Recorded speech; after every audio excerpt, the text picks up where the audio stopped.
Hello. Hello. Oh, I missed the countdown.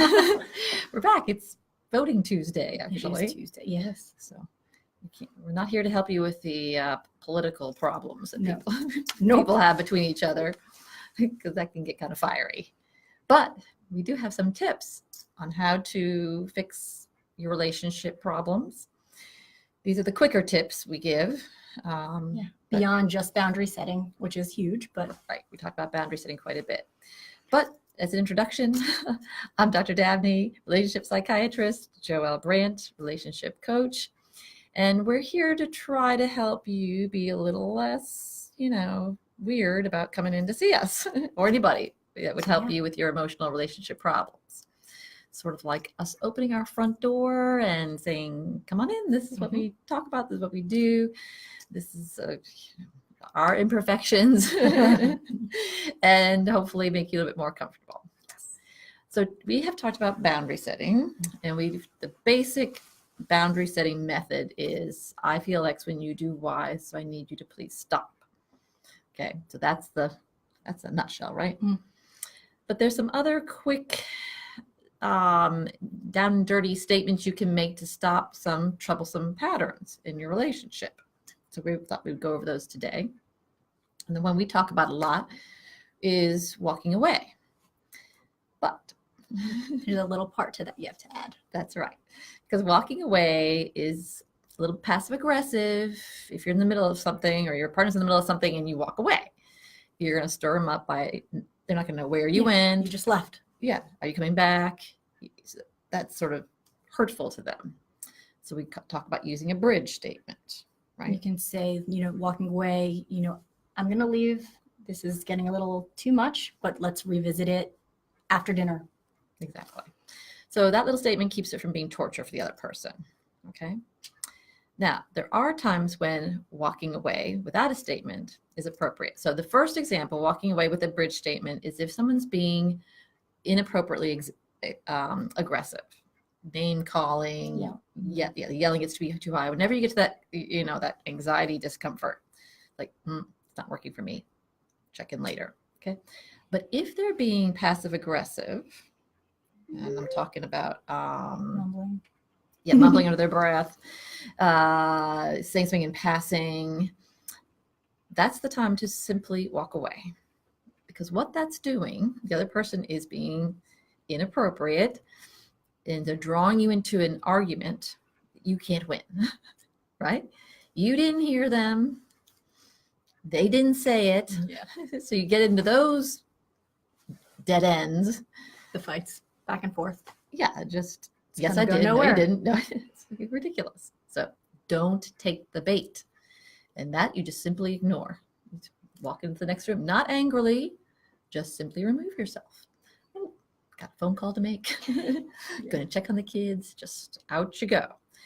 The idea being that your partner needs to learn, and this is how to help them learn, that they'll only get your attention if they approach you appropriately. They're not good. They're going to lose you if they're not appropriate. Okay. Then we've talked about, what's our other ones we talked about? Oh, like just one-way statements, or just like a simple statements. Right. I don't know how to explain that. Yeah, that's good. Okay. The simple statement. We talked about saying what your emotion is in light of what they do. But there are times where just saying how you feel and leaving it there has a lot more impact. Yeah. Wouldn't you say? Yeah. So example would be, ooh, that hurts. Oh, I'm so sorry to hear that. Right? These statements get you away from somebody who's ready to pounce as soon as you say, well, it's hurtful when you say this. Or if you said 1,000,000 times, it hurts when you criticize me, and they're still criticizing you, you might want to abbreviate it to, that's painful. It's like a little reminder, a little soupçon. Yeah. Well, because if you say it hurts or that's painful, they can't, they have nothing else to say except sorry. Right. Or, it also can open up that communication. It might, like you said, as a reminder, it might say, what did I do that hurt? Right. because they may truly still not get it. And then it gives you that communication, that open forum to say, well, this is what you did that hurt. Exactly. You can go ahead and explain it once I ask, but it Yep. lets them know that the pain is right there and there's no distraction from it by saying what they did or didn't do, or, just to put it out there. That's a good one. Yeah. And then lastly, we like to recommend the do-over. I like this one. People say, I always wish I had a do-over. Well, you can have a do-over. Just have to ask. Yes. So sometimes when you get into, if you see, maybe this is especially good when you're making mistakes, like being too loud, and she's making mistakes. She's maybe, I don't know, calling names or whatever. But if you both find yourself, It's just not productive. thank you, Being not productive, just not going anywhere. then stop and say, hey, can we do this again? Let's start this again. Yes. Even maybe another time, like start this again. Let's try this again after dinner. We're both too wound up right now. Or just simply, let's just start this again. That sometimes can be a relief to the other person as much as it's a relief Yeah. to you.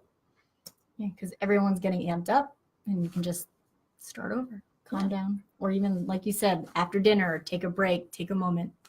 Definitely helps. So those are some additional helpful hints to stop those relationship patterns that aren't working for you. The key here, people, is if we had to bottom line all this, don't let those relationship patterns keep going on and on and on.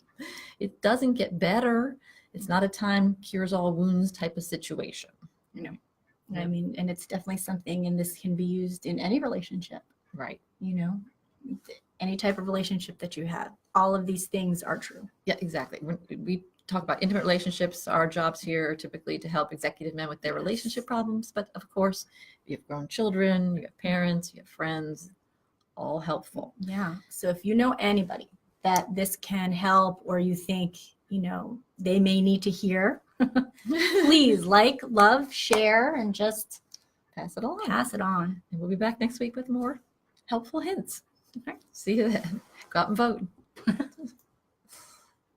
Unless you're Joelle.